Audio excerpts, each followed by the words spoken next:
Bonjour à tous. Aujourd'hui, nous sommes le samedi 6 septembre 2025 et notre ami Mark Sleboda est de retour parmi nous. Bienvenue à nouveau, Mark. Nima, merci de m'avoir invité. C'est toujours un honneur et un plaisir d'être sur DialogWorks. Oui, si vous voulez lire ce que Mark écrit sur son site web, c'est indiqué sous son nom, vous pouvez le trouver là-bas. Tu écris généralement 1 ou 2 fois par semaine. Mark, c'est bien ça?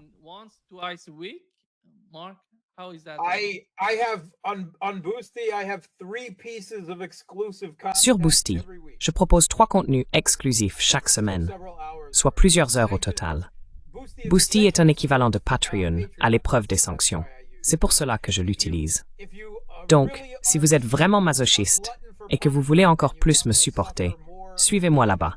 Abonnez-vous à ma page.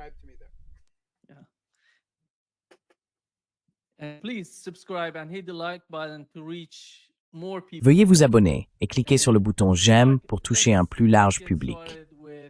Et Mark, commençons avec le sommet de l'OCS. Ensuite, il y a eu un défilé militaire en Chine. C'était immense. Quand on regarde les armes, le défilé, et qu'on compare à ce qu'on a vu aux États-Unis. Mais la réaction de l'administration Trump a été quelque peu déroutante. Donald Trump est intervenu et a dit « Il est trop tard pour que l'Inde revienne vers nous ». Puis il a ajouté « Nous avons perdu la Russie et l'Inde au profit de la Chine la plus profonde, la plus sombre. » Et ici, je pense en regardant Donald Trump, voici ce qu'il a dit, Mark.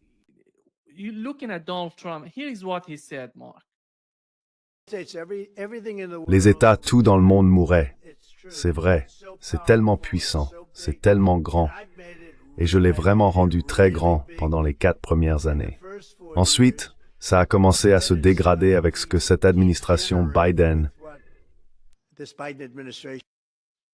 Oui, c'est toujours la même histoire. Nous mourrions tous sans Trump aux États-Unis. Et il a quelqu'un sur qui rejeter la faute. Et ils restent autour de lui en souriant pendant qu'il dit cela, comme si ce qu'il disait n'était pas le délire d'un fou, d'un véritable empereur sans vêtements. C'est choquant. Ce sommet de l'Organisation de coopération de Shanghai au niveau présidentiel à Tianjin, en Chine, a été sans aucun doute l'événement géopolitique le plus important de la semaine et probablement le sommet multilatéral et multipolaire aspirant le plus conséquent depuis un certain temps. Donc, l'Organisation de coopération de Shanghai, il y a évidemment, disons-le, un certain chevauchement géopolitique avec les BRICS Plus, mais l'Organisation de coopération de Shanghai concerne avant tout l'Eurasie, n'est-ce pas? Le Brésil n'en est pas membre. L'Afrique du Sud n'en est pas membre. Elle est centrée sur l'Eurasie. Les membres fondateurs sont la Russie, la Chine et les États d'Asie centrale, puis l'Inde et le Pakistan ont rejoint.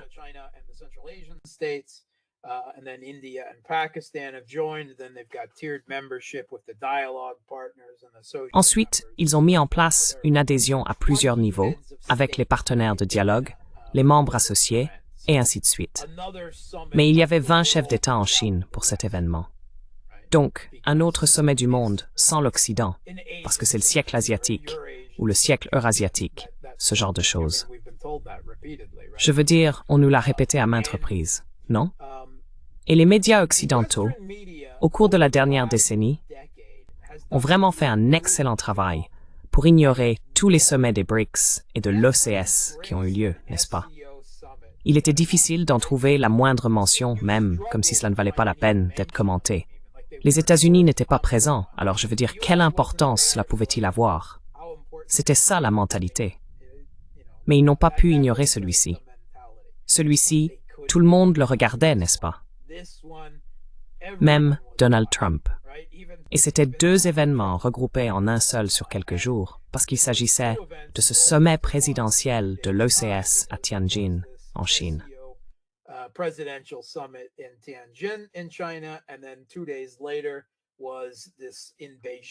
Et puis, 2 jours plus tard à Pékin, c'était le 80e anniversaire de la défaite du Japon impérialiste et fasciste lors de la Seconde Guerre mondiale.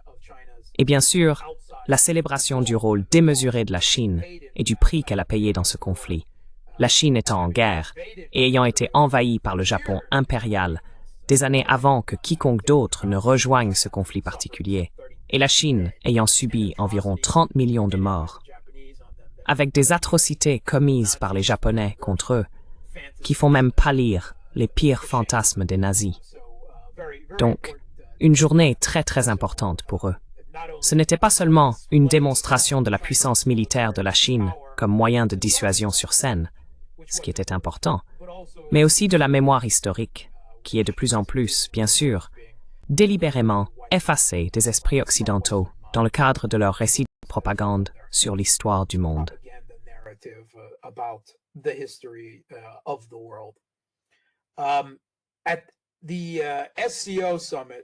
Au sommet de l'OCS, ce qui attire tant l'attention cette fois-ci, c'est bien sûr le fait qu'il y a toujours une guerre en cours entre l'OTAN, entre les États-Unis et le reste de l'OTAN à l'ouest. Par l'aveu même des États-Unis, Marco Rubio, une guerre par procuration contre la Russie en Ukraine. Et il y a eu tant d'affirmations dans les médias occidentaux au cours des 3 dernières années sur l'isolement de Poutine sur la scène internationale. Pourtant, le monde était là, et il n'y avait pas de fin aux dirigeants qui faisaient la queue. C'était un sommet du monde sans l'Occident. Et qui était isolé? Eh bien, il m'a semblé que c'étaient les États-Unis et les Européens qui étaient isolés. Ce sont eux qui n'étaient pas présents.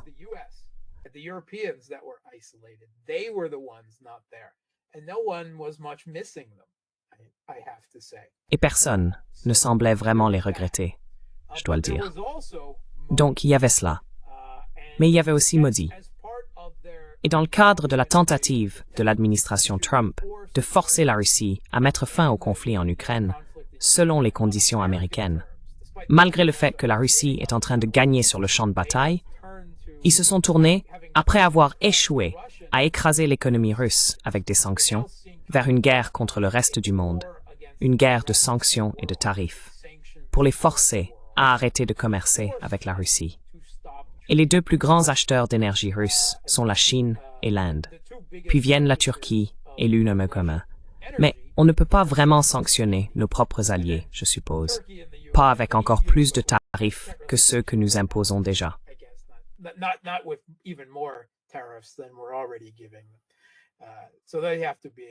Ils doivent donc être ignorés. Et les États-Unis ne peuvent pas punir la Chine de manière punitive, parce que, très discrètement, les États-Unis viennent de perdre la guerre commerciale qu'ils avaient eux-mêmes déclenchée contre la Chine.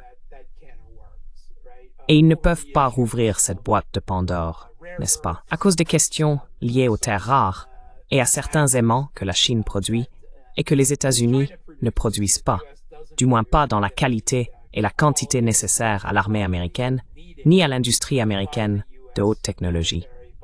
Et c'était un levier que la Chine avait sur les États-Unis. Donc Trump a abandonné sa guerre des tarifs contre la Chine. Et maintenant, il est en colère contre Poutine. Mais Poutine est le vrai Teflon Don, n'est-ce pas? Je veux dire, il ne peut rien lui faire. Il ne peut donc pas punir la Chine. Alors que fait-il? Il s'en prend à Modi, n'est-ce pas?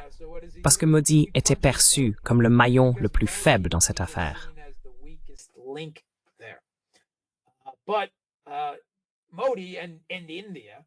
Mais Modi et l'Inde, une grande puissance montante, certainement une puissance régionale, le sous-continent, c'est pas pour rien qu'on l'appelle ainsi, le pays le plus peuplé du monde, ne vont tout simplement pas accepter cela.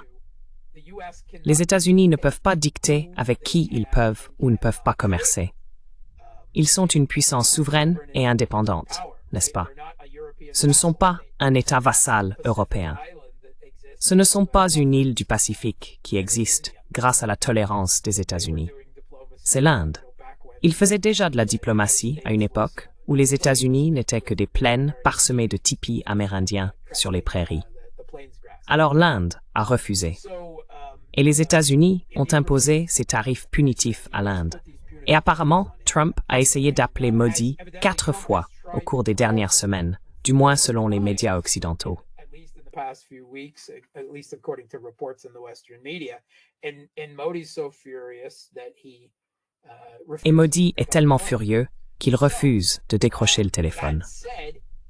Cela dit, Modi se rend en Chine, malgré les tensions géopolitiques entre la Chine et l'Inde. Des tensions qu'il faut le dire. Les États-Unis ont largement cherché à provoquer délibérément dans le cadre de leur stratégie géopolitique, visant à faire de l'Inde l'Ukraine de la Chine, n'est-ce pas? Les transformer en proxy à utiliser pour contenir et presque certainement affronter la Chine. Cela fait des décennies qu'ils cherchent à s'attirer les faveurs de l'Inde, à attirer l'Inde dans ce rôle. Toute la création du terme Indo-Pacifique à utiliser dans ce contexte est désormais perdue. L'Inde a eu un moment de révélation face à l'hégémonie américaine. Un « Ah, voilà à quoi vous ressemblez sans le masque ». Et Modi s'est rendu en Chine pour la première fois en 7 ans. Il n'était pas obligé d'y aller. Il aurait pu envoyer un ministre des Affaires étrangères. Il y est allé.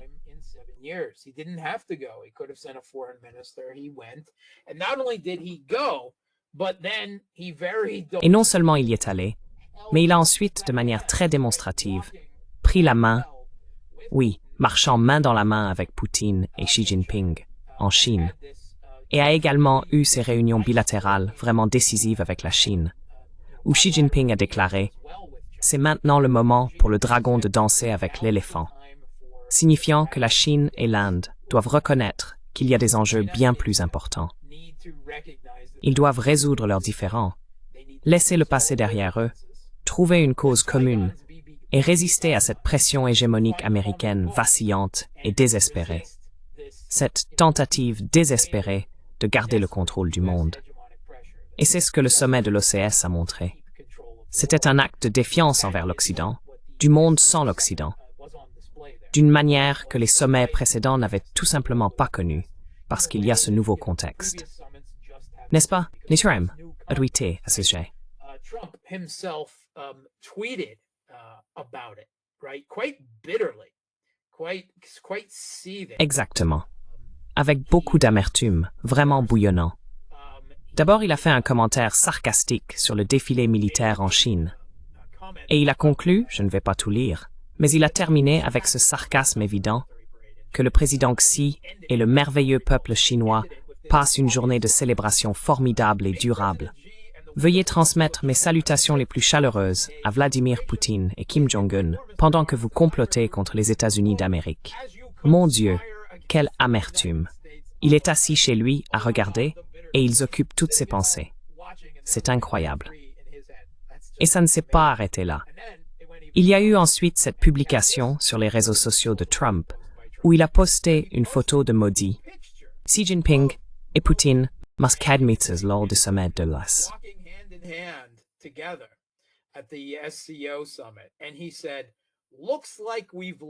Et il a dit, on dirait que nous avons perdu l'Inde et la Russie au profit de la Chine la plus profonde et la plus sombre. Puissent-ils avoir un long et prospère avenir ensemble? Encore une fois, cette rage bouillonnante. D'abord, la Chine la plus profonde et la plus sombre. Mais quel genre de bêtises racistes, colonialistes, dignes du cœur des ténèbres est-ce là? Confondre les croyances impérialistes américaines sur l'Afrique et la Chine. La Chine la plus profonde et la plus sombre. Qu'est-ce que ça veut dire? Je n'en sais rien. Mais, enfin, c'est vous qui avez forcé l'Inde et la Russie, n'est-ce pas, à s'allier avec la Chine par votre hubris hégémonique, et ce, contre toute théorie et stratégie réaliste des relations internationales, au lieu d'essayer de diviser pour mieux régner ou de vous opposer à l'un d'eux.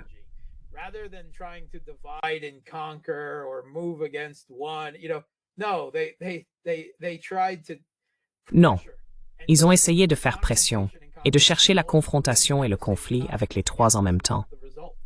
Et voilà, c'est le résultat. Très bien. Et Donald Trump a vu cela se réaliser, notamment en raison de son manque de diplomatie avec l'Inde. Mais c'est quelque chose qui se construit depuis des années, donc ce n'est pas nouveau. Mais je sais que peut-être les sanctions tarifaires contre l'Inde ont été la goutte d'eau qui a fait déborder le vase, si l'on peut dire à cet égard. Donc ce sont les États-Unis et l'Europe qui se retrouvent isolés. Voilà le monde sans eux. Et il y avait ce symbole. Qu'est-ce? There was the symbolism. There was Il y a eu une démonstration d'unité et de défi. Mais il y avait aussi un véritable symbole concret, des choses réelles, parce que je suis un réaliste, n'est-ce pas? Et oui, vous savez, je suis tout à fait pour le symbolisme, l'unité et le message, et tout cela était présent. Mais où est le concret, n'est-ce pas? Je veux voir une action géopolitique issue de ces sommets multilatéraux, s'ils doivent être plus que de simples séances photos et des lieux de discussion, comme l'a finalement été Rio, car rien n'a vraiment été fait à Rio. Peut-être que des sujets ont été abordés, mais rien de concret n'en est sorti. Cette fois, c'était différent, parce qu'il y a eu l'annonce d'une nouvelle banque de développement de l'OCS.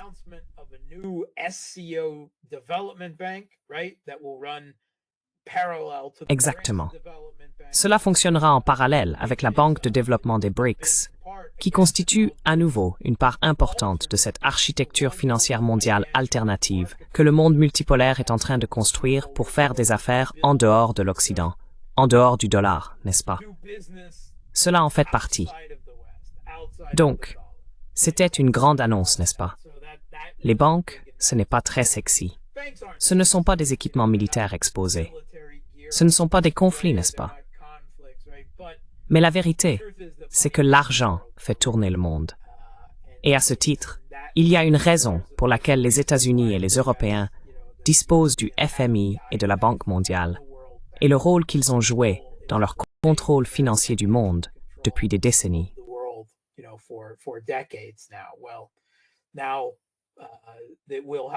Eh bien, ils auront désormais la Banque de développement des BRICS et la Banque de développement de l'OCS, que l'on peut qualifier d'institution parallèle à celle de l'Occident.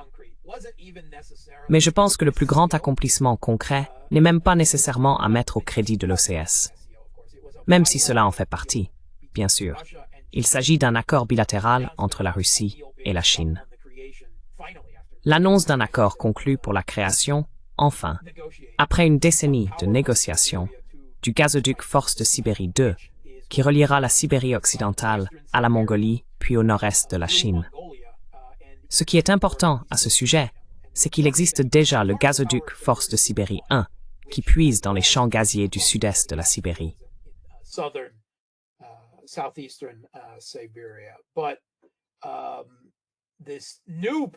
Mais ce nouveau gazoduc, qui va augmenter la quantité d'énergie que la Russie fournit à la Chine, encore une fois, en défi évident aux États-Unis, provient des champs gaziers de Yamal, dans le nord-ouest de la Sibérie. Ce qui est important ici, c'est que ce sont ces champs qui alimentaient l'Europe en gaz. En fait, ce sont précisément les champs qui devaient approvisionner Nord Stream 1 et 2. Donc c'est la Russie qui ferme la porte à l'Europe, disant « Très bien, c'est fini entre nous. Nous voulons un consommateur fiable. Nous voulons quelqu'un qui ne va pas essayer de nous faire pression, de nous influencer, de renverser notre gouvernement et tout le reste pendant que nous faisons des affaires avec lui. Quelqu'un qui est un partenaire fiable. » Ce gaz va désormais aller en Chine.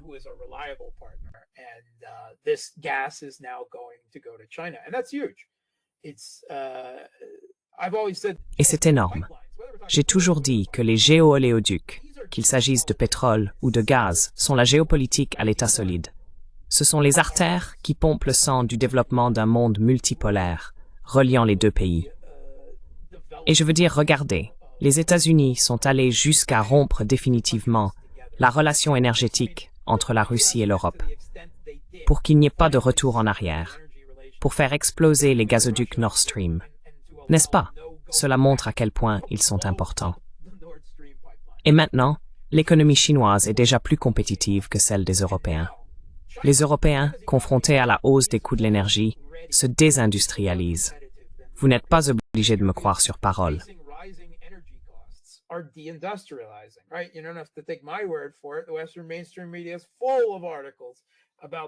Les médias occidentaux traditionnels regorgent d'articles sur la désindustrialisation de l'Allemagne et sur le Royaume-Uni et la France, qui se trouvent dans des situations financières telles qu'ils pourraient avoir besoin d'un plan de sauvetage du FMI parce qu'ils sont en faillite. Et maintenant, en plus de cela, une part encore plus importante de ce gaz naturel bon marché qui leur était destiné part désormais en Chine à la place, une source d'approvisionnement bon marché et fiable, qui ne peut pas être interceptée en mer dans le détroit de Malacca par une action navale américaine ou alliée. Et ce gaz va maintenant en Chine, ce qui rendra les produits chinois d'autant plus compétitifs économiquement que ceux des Européens. Ce n'est pas un clou dans le cercueil des économies européennes, n'est-ce pas? Parce que tous les clous ont déjà été enfoncés dans ce cercueil. Ce cercueil est déjà enterré à 2 mètres sous terre. Ce qui se passe maintenant, c'est que Xi Jinping et Poutine se tiennent au-dessus de cette tombe, regardant ce cercueil, et jettent de la terre dessus.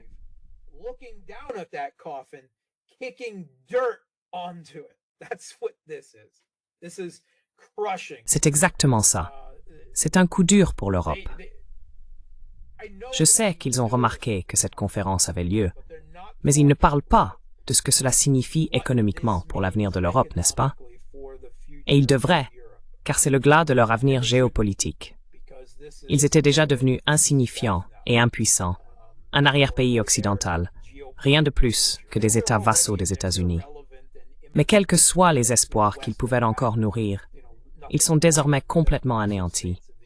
La Russie a fermé cette porte.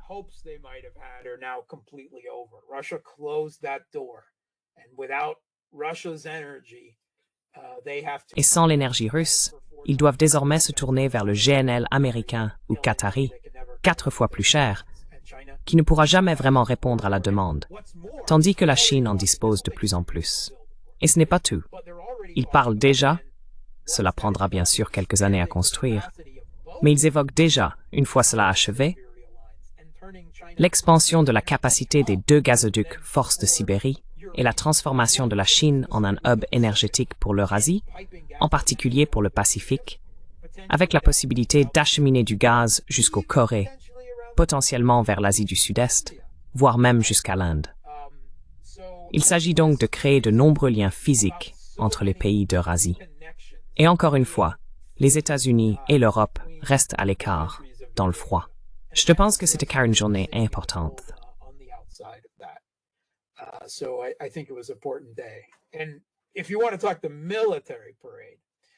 Et si vous voulez parler du défilé militaire, en tant qu'ancien militaire, je dois dire que je ne suis pas du genre à être impressionné par les parades militaires. Voir le matériel et ce genre de choses ne me fait pas particulièrement d'effet. Mais là, c'était une démonstration massive et impressionnante, non seulement de la discipline et de l'unité de l'armée chinoise, qui, par exemple, a ridiculisé le défilé militaire de Trump. Ce n'est même pas comparable, mais aussi de la technologie militaire qui était exposée. Il y a eu un article dans Foreign Policy, un média américain de premier plan sur la politique étrangère, pas du tout un ami de la Chine, ni d'un monde multipolaire. Il y a eu plusieurs articles à ce sujet, mais un en particulier, écrit par Sam Rogovin du International Security Program au Lowy Institute. Et le titre est « L'armée chinoise est désormais en tête ».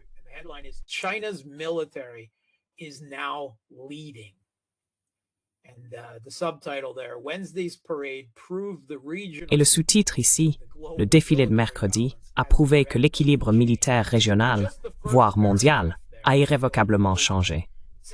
Et rien que le premier paragraphe, si vous me permettez, résume tout. Il est désormais largement admis que l'histoire que les pays occidentaux se racontaient autrefois, leur récit sur le développement technologique de la Chine, selon lequel elle n'est qu'une simple imitatrice de la technologie occidentale, qu'elle vole la propriété intellectuelle, que ses succès résultent de subventions publiques inefficaces, est insuffisante. Ce récit contient encore certains éléments de vérité, mais il est bien moins vrai qu'auparavant. L'a-t-il jamais vraiment été? Je ne sais pas. Aujourd'hui, la Chine est un innovateur et un leader technologique dans la robotique, les véhicules électriques, les réacteurs nucléaires, l'énergie solaire, les drones, le train à grande vitesse et l'IA. Swarhem Ritu, Izituma. That just says it all right there. And that at a time when the US Et cela à un moment où les États-Unis, l'ensemble de l'OTAN et l'Occident collectif sont surpassés militairement par la seule Russie en Ukraine, produisant 4 fois plus d'armements dans ce conflit par procuration en Ukraine, sans même parler de la capacité et, désormais, de l'innovation de la Chine, qui sont maintenant reconnues.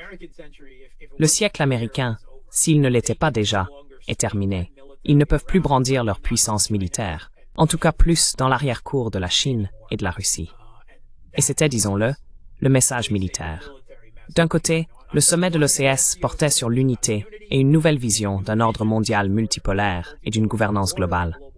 Mais le message du défilé militaire adressé aux États-Unis, à Trump, amer et bouillonnant, observant de l'extérieur, était « Vous ne pouvez plus nous dicter votre loi ». Cette époque est révolue. Si ce n'est pas encore notre monde, alors nos mondes vont désormais suivre des chemins séparés, et vous ne pouvez plus imposer le vôtre au nôtre.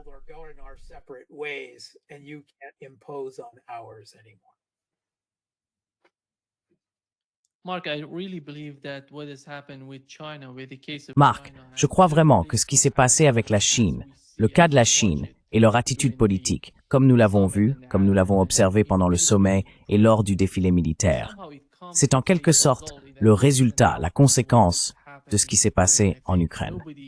Je pense que personne n'aurait même... Je ne peux pas imaginer que la Chine aurait pu adopter ce genre d'état d'esprit sans la guerre en Ukraine. Et dans une certaine mesure, ce qui s'est passé au Moyen-Orient avec le cas du Yémen, ce sont des messages très forts adressés au gouvernement chinois. Et ils ne sont pas là pour combattre les États-Unis. Ils ne sont pas là pour attaquer qui que ce soit. Mais ils envoient un message clair à Washington. Ils sont prêts à se défendre.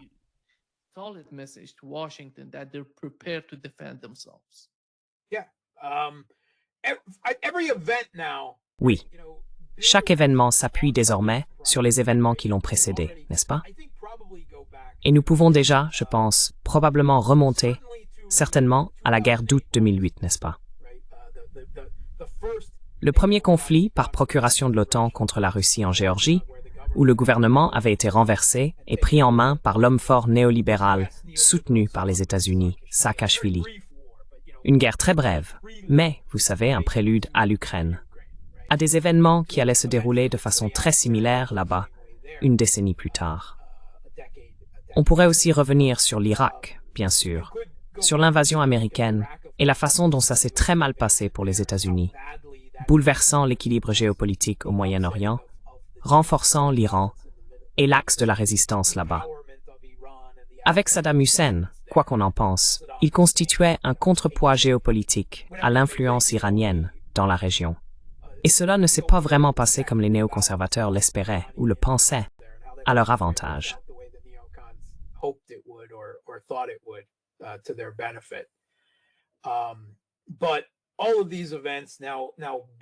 Mais tous ces événements s'enchaînent désormais. Et ce qui se passe en Ukraine a certainement des répercussions géopolitiques. Cela met en évidence, aux yeux du reste du monde, la faiblesse et la vulnérabilité des États-Unis, militairement, économiquement et surtout diplomatiquement. Car alors que les États-Unis tentent de faire pression sur le reste du monde pour qu'ils suivent leur ligne, aucun pays, en dehors de l'Occident, n'a participé à la guerre économique existentielle de sanctions menée par les États-Unis, qui a échoué à détruire l'économie russe, principalement parce que le reste du monde a dit non.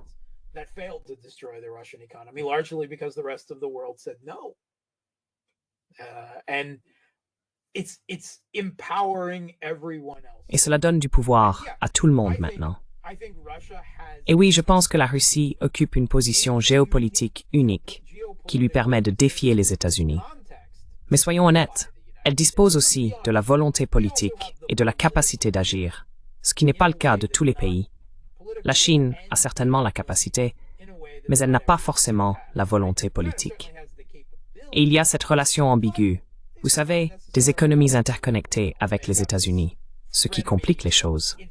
La Russie, elle, n'a pas ce problème, et elle n'a pas peur de s'imposer et de défendre ses intérêts, de manière forcée, si nécessaire.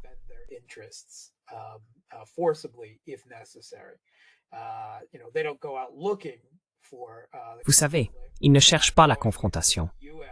Ils ne vont pas s'aventurer dans la zone d'influence des États-Unis. Et il faut le dire, malgré toute cette démonstration militaire, La dernière fois que l'armée chinoise a été utilisée, c'était quoi? Brièvement contre le Vietnam, dans les années 1970. Vous voyez? Ils n'ont pas envoyé leur armée aux quatre coins du monde pour renverser tel gouvernement, envahir tel pays, et ainsi de suite. Donc, je pense que le contexte des deux, voire des trois puissances militaires ici, est important.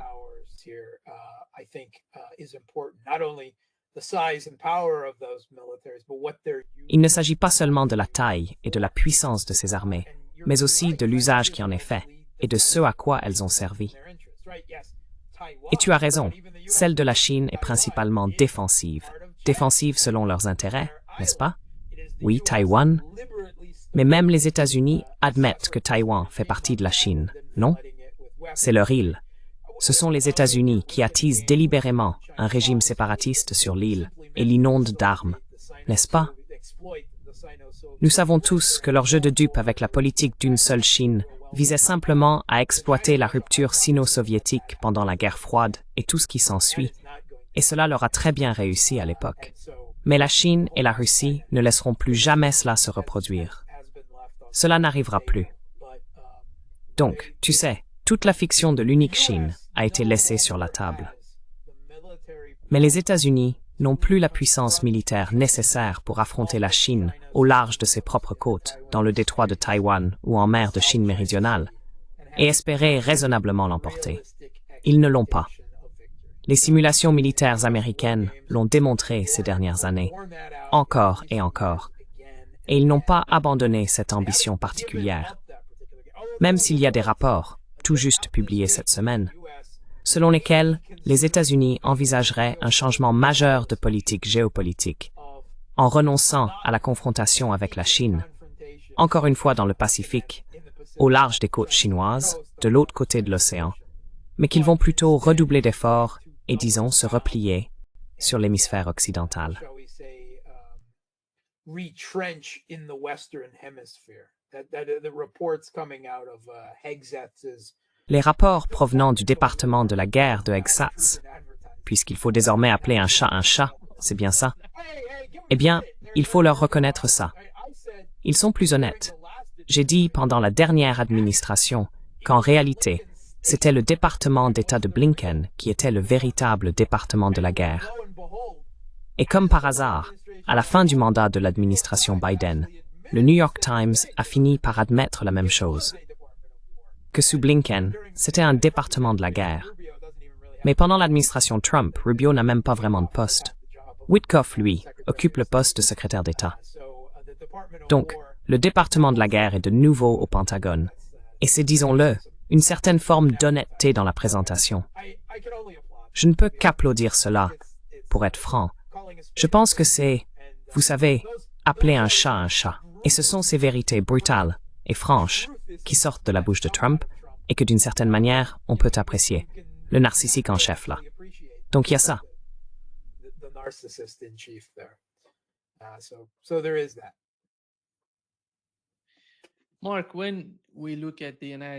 Marc, quand on regarde les États-Unis et le comportement de l'establishment, je ne crois pas qu'à ce moment précis, Donald Trump puisse faire quoi que ce soit concernant la politique étrangère des États-Unis. C'est l'establishment, l'État profond, qui décide de tout. Et l'état d'esprit de l'establishment, dans le cas de l'Ukraine, était de piéger la Russie en Ukraine, ce qui a échoué. D'une certaine manière, ils sont en train de détruire. Après tout, il faut considérer qu'ils ont gagné en Europe parce qu'il n'y a plus de lien entre la Russie et l'Allemagne. Et c'est ce qu'ils voulaient. Ils ne voulaient aucune sorte de connexion ou de gazoduc, le gazoduc Nord Stream, entre les deux pays. C'était une victoire pour eux. Bien sûr, en termes géopolitiques, absolument.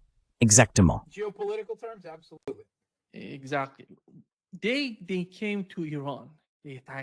Ils sont venus en Iran. Ils ont attaqué l'Iran. Donald Trump pensait qu'il pouvait faire quelque chose dans la partie sud de la Russie. Je ne crois vraiment pas que Donald Trump, simplement pour Israël, pour Netanyahou, ait décidé de suivre le plan de Netanyahou. Il voulait bouleverser toute cette situation avec la Russie parce que les sanctions, les tarifs douaniers contre la Chine n'ont pas fonctionné. Il fallait quelque chose de plus important que cela. Cela a encore échoué. Le Yémen, c'est la même chose. En ce moment, au Venezuela, la situation du Venezuela est à mon avis une sorte de chose ridicule qui se passe. Pensez-vous que le Venezuela soit d'une certaine manière lié à l'image que j'ai essayé de décrire, ou est-ce quelque chose de différent? Est-ce lié à Epstein, à la politique intérieure des États-Unis?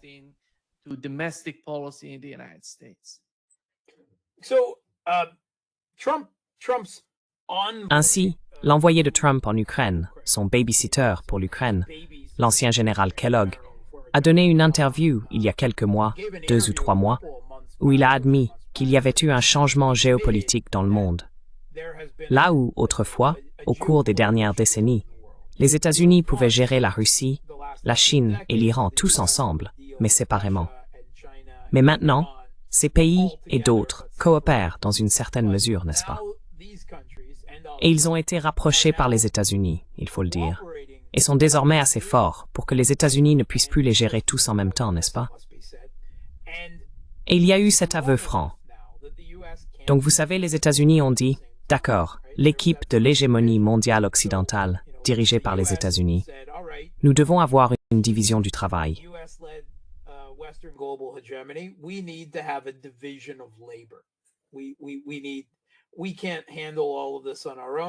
Nous ne pouvons plus gérer tout cela seuls. Donc, l'Europe, Israël, vous devez prendre une partie du fardeau.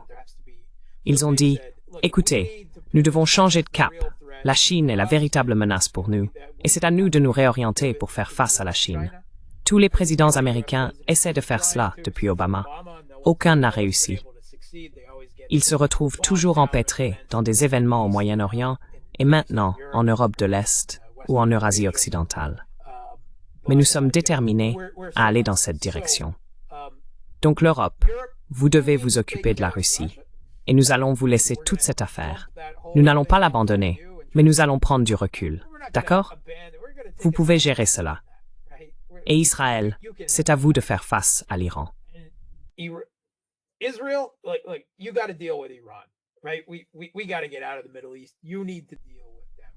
Nous devons sortir du Moyen-Orient. Vous devez gérer cela vous-même. Nous vous fournirons un certain soutien. Nous vous donnerons toutes les bombes dont vous avez besoin. Vous pouvez faire ce que vous voulez aux Palestiniens en attendant, mais nous n'allons pas nous engager dans une guerre contre l'Iran pour vous. Vous devez vous en occuper vous-même. D'accord, nous larguerons quelques bombes si vous insistez, mais c'est tout. Et nous devons nous occuper de la Chine.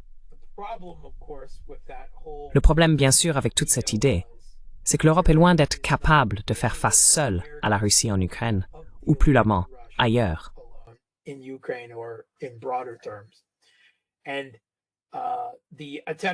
Et la tentative de frappe de décapitation contre l'Iran ne s'est pas déroulée aussi bien que Netanyahou l'avait manifestement promis à Trump. Trump a dû intervenir, larguer quelques bombes, déclarer la victoire et sortir Israël de cette situation, du moins pour le moment. Je sais qu'il y a des discussions sur la possibilité que ce conflit particulier soit ravivé par Israël. Mais ici, les États-Unis, Trump a essayé de mettre fin au conflit en Ukraine, selon les conditions américaines. Ils ont tenté de bluffer et de fanfaronner face à Poutine, mais Poutine n'a rien voulu savoir. Biden a tenté un changement de régime. Il pensait qu'il pourrait renverser le gouvernement russe avec cette guerre de sanctions. Cela ne s'est pas passé comme prévu.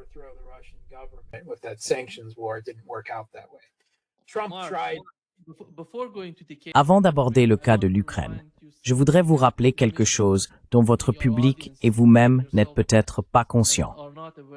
Ce qui se passe actuellement en Iran est l'alternative au gouvernement en dehors de l'Iran. Il s'agit de personnes qui sont très liées à l'establishment aux États-Unis et au gouvernement israélien.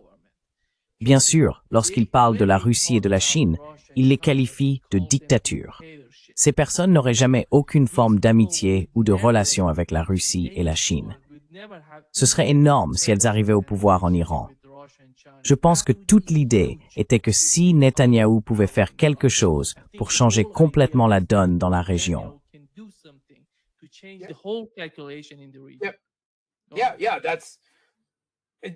Oui.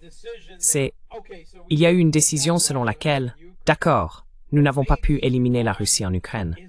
Mais peut-être que l'Iran est le maillon le plus faible. Peut-être pouvons-nous éliminer l'Iran. C'était évidemment l'intention. La frappe de décapitation visait à cela. On pensait que le peuple iranien, ou du moins la majorité, ne soutenait pas le gouvernement iranien et qu'il suffisait d'éliminer la tête pour que toute la structure s'effondre. Mais cela ne s'est pas du tout passé ainsi.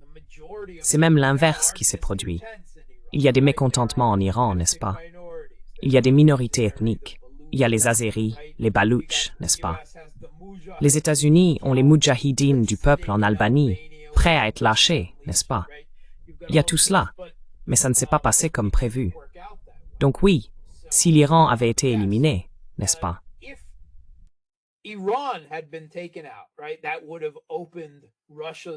Cela aurait ouvert le flanc vulnérable de la Russie dans le Caucase, ce qu'ils essayent encore de gérer avec l'Arménie et l'Azerbaïdjan aujourd'hui, non? Ils essayent toujours de provoquer et de... Mais cela aurait aussi stoppé une énorme source d'énergie vers la Chine, n'est-ce pas? Et ils pourraient rediriger cette énergie. Donc oui, ils cherchent des liens. Ce n'est plus seulement une question d'un seul pays. Il ne s'agit pas seulement d'un conflit avec l'Iran, ou d'un conflit avec la Russie, ou d'un conflit avec la Chine. C'est un conflit mondial. Nous sommes en plein dedans, n'est-ce pas? À l'avenir, nous regarderons en arrière et nous reconnaîtrons que nous sommes peut-être pas au tout début. Nous avons déjà franchi plusieurs étapes. Je ne pense pas que nous soyons encore tout à fait au milieu, mais nous sommes au début-milieu de ce qui sera appelé la Troisième Guerre mondiale. Une guerre pour déterminer le futur ordre mondial. Et il s'agit d'une série de conflits géopolitiques interconnectés qui remontent déjà à quelques années, n'est-ce pas, et qui ne cessent de s'amplifier les uns les autres. Et oui, les États-Unis reconnaissent qu'ils ne sont plus seulement opposés à un seul adversaire, qu'ils coopèrent, qu'ils partagent une vision commune, une vision alternative, ensemble. Mais cela représente aussi une faiblesse. Si vous parvenez à éliminer un maillon faible, alors vous pourriez réussir à vaincre votre adversaire en vous attaquant à ce maillon. La Russie n'était pas le maillon faible. Ils se sont tournés vers l'Iran. L'Iran n'était pas aussi faible qu'ils le pensaient. Les États-Unis promettent depuis un moment d'agir contre la Chine, en regardant de l'autre côté du Pacifique. Ils ont l'air plutôt costauds là-bas. Je ne sais pas si nous sommes prêts pour ça. Retraçons nos positions. Trouvons quelqu'un à cibler chez nous.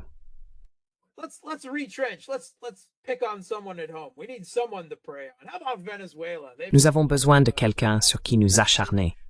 Que diriez-vous du Venezuela? Ils ont de grandes réserves de pétrole là-bas, non?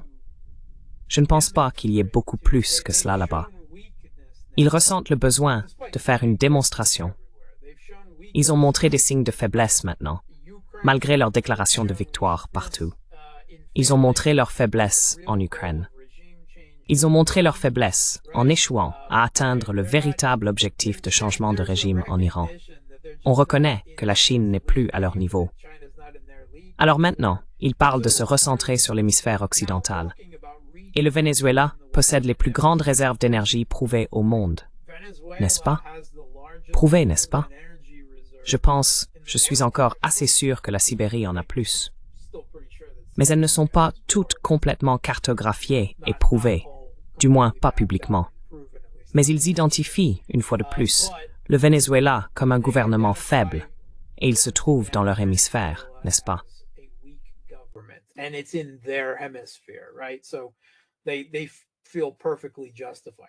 Ils se sentent donc parfaitement justifiés, et il est évident qu'ils commencent à provoquer quelque chose là-bas. Maintenant, je pense qu'ils testent le terrain. Ils cherchent à voir. Rappelez-vous, l'administration Trump a tenté une sorte de coup d'État façon pied nickelé contre le Venezuela lors de son premier mandat, ce qui était ridicule et ne s'est pas déroulé comme prévu. Mais je pense que l'administration Trump, comme toute autre administration américaine, puise en grande partie dans le même vivier idéologiquement qualifié de personnes issues de l'État profond, la bureaucratie permanente, le blob. Et le blob veut tous la guerre. Tout le monde veut la guerre, pour soutenir l'hégémonie contre la Russie, contre la Chine et contre l'Iran. Mais ces personnes, elles ne sont pas toutes sur la même longueur d'onde. Ce n'est pas monolithique. Elles hiérarchisent ces conflits différemment, n'est-ce pas?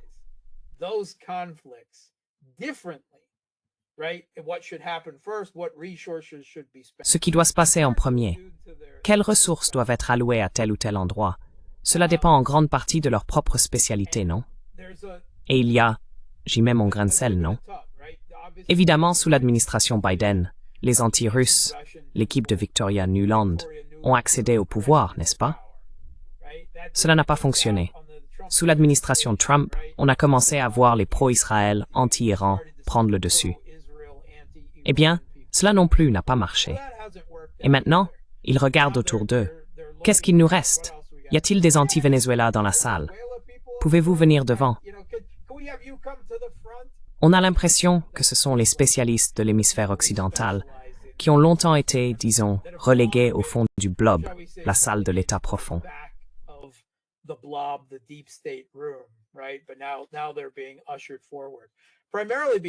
Mais maintenant, ils sont poussés en avant, principalement parce qu'ils cherchent une guerre facile. Il n'y a plus de guerre facile à gagner. Mais en comparaison, je pense que le Venezuela l'est. Et il y a des rapports qui indiquent qu'à un certain niveau, certaines personnes de l'administration Trump, autour de Hegseth et d'autres au moins, commencent à réaliser qu'ils ne peuvent plus forcer le reste du monde, comme la Chine et la Russie, dans leur propre arrière-cour. Et maintenant l'Inde aussi apparemment, maintenant qu'ils ont perdu l'Inde au profit de la Chine, la plus profonde et la plus obscure, n'est-ce pas? Donc, encore une fois, ils se replient. Ils resserrent les rangs dans l'hémisphère occidental. Et je pense que cette idée a maintenant été vendue à Trump. Vous savez, Trump suit toujours. Il est très sincère quand il dit quelque chose.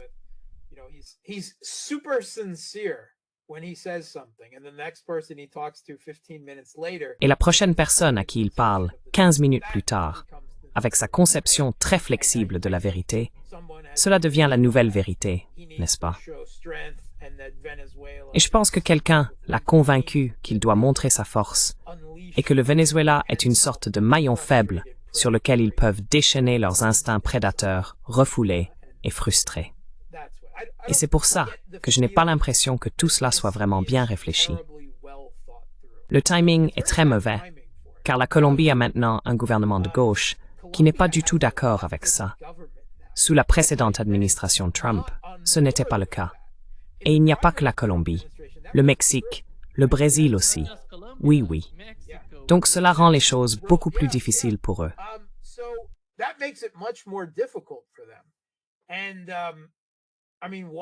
Et je veux dire, Juan Guaido, quand avez-vous entendu parler pour la dernière fois des proxys américains pour le Venezuela?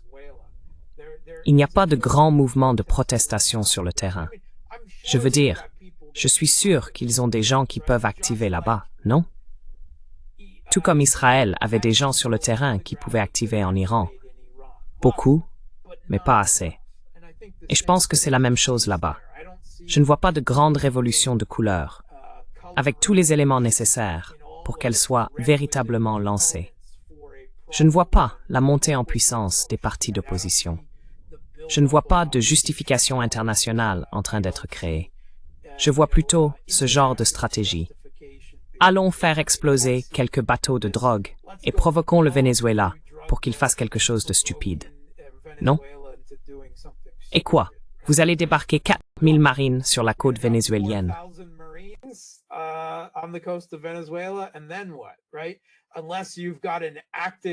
Et ensuite? D'accord. À moins qu'il n'y ait une guerre civile active sur le terrain, cela ne servira à rien. On peut lancer quelques tomahawks, faire exploser des trucs et déclarer la victoire. Mais au final, qu'est-ce que cela va changer? Cela ne va pas renverser le gouvernement au Venezuela. Je ne vois aucun plan réfléchi pour un changement de régime au Venezuela, ce qui ne veut pas dire qu'ils ne peuvent pas en improviser un ou causer des dégâts importants en réagissant violemment. Mais tout cela, franchement, a un petit air de désespoir et de frustration. Et quelqu'un voit simplement le Venezuela en ce moment comme la cible la plus facile, même si ce n'est peut-être pas aussi simple qu'il le pense. out on, although maybe not as easy as they think.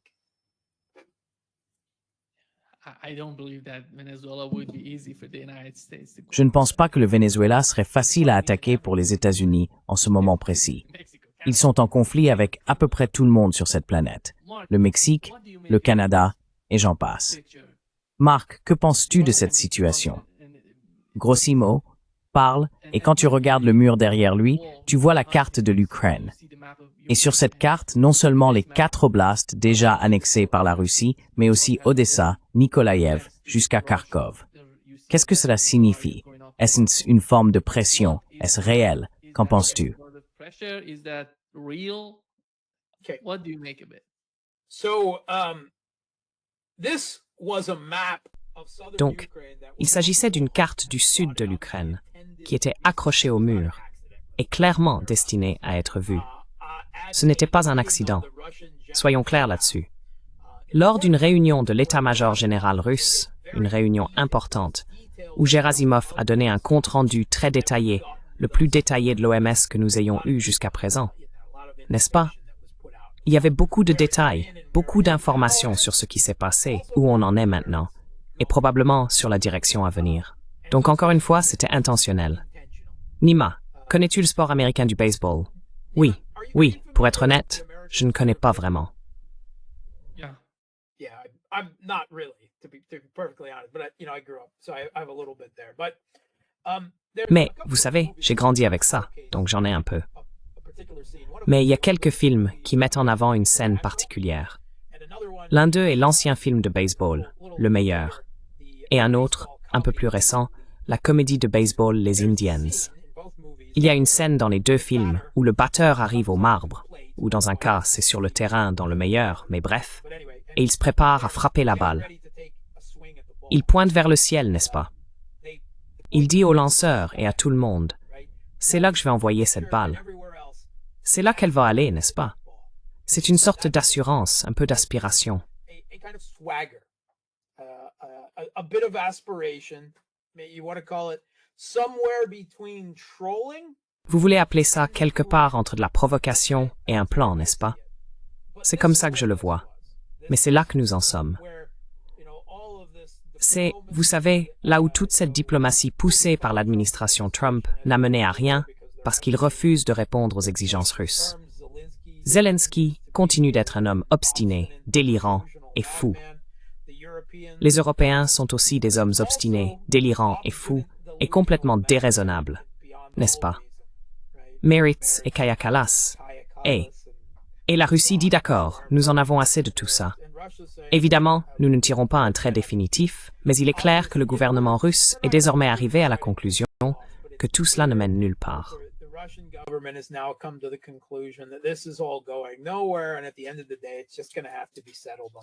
Et à la fin de la journée, cela devra simplement se régler sur le champ de bataille.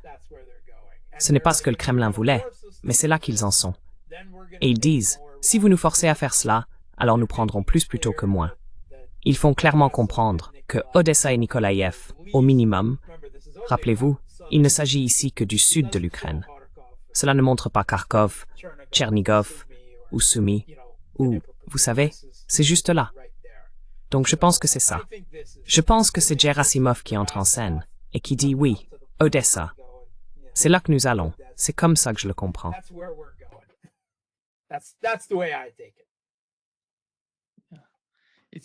Il semble que Kaja Kallas rejoindrait Victoria Nuland à l'Université Columbia pour enseigner l'histoire. Oui, elle pourrait enseigner l'histoire militaire. Évidemment, l'histoire de la Seconde Guerre mondiale, où, vous savez, le soldat Ryan a été sauvé et les États-Unis ont gagné la guerre, occupé Berlin, et ainsi de suite. Non, c'est... Enfin, peut-être que je ne devrais pas dire que c'est choquant, parce que ce n'est peut-être même plus choquant aujourd'hui. Mais c'est une démonstration d'ignorance et d'illusion, résultat d'années de propagande enracinée, à laquelle, je veux dire, on s'attend un peu de la part des Américains. Ils ont été tellement endoctrinés, et vous savez, les Européens aussi avec le temps. Mais, enfin, Kaja Kallas vient des pays baltes. Je veux dire, l'un des pays qui ont combattu aux côtés de l'Allemagne nazie et perdu cette guerre contre l'Union soviétique, qui a ensuite été occupée par l'Union soviétique, tout comme la Finlande.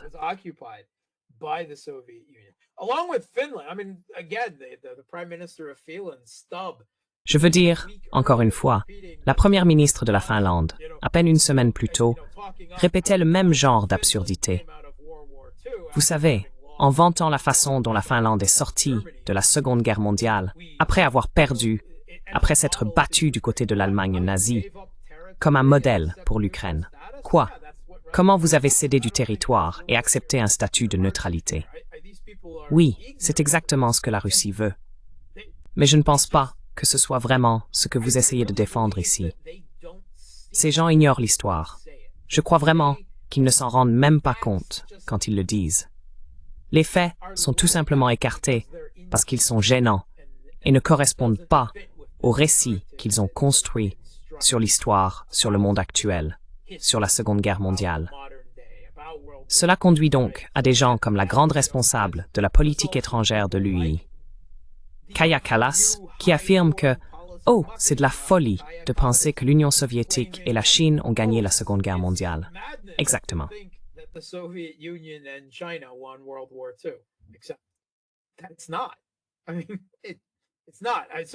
Ce n'est pas, je veux dire, ce n'est pas le cas. Ce n'est certainement pas le cas pour l'Union soviétique. Et même si la Chine n'était pas seule dans la défaite du Japon impérial, elle les a combattus plus longtemps que quiconque et a souffert plus que quiconque. Et Poutine a justement souligné que si la Chine n'avait pas joué ce rôle, le Japon aurait pu ouvrir un second front contre la Russie, contre l'Union soviétique. Et alors, toute l'histoire aurait pu se dérouler très différemment. Donc, minimiser, ou en Occident, ignorer complètement, le rôle vital et démesuré de la Chine, ainsi que ses souffrances immenses dans la défaite du Japon fasciste impérial, est une autre distorsion obscène. Ce n'est pas un hasard, c'est une distorsion obscène, une réécriture de l'histoire.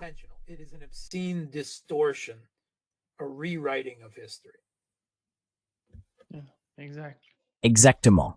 Merci beaucoup, Marc, d'avoir été avec nous aujourd'hui. C'est toujours un grand plaisir. Merci de m'avoir invité et j'ai hâte de notre prochaine conversation. À bientôt. Au revoir.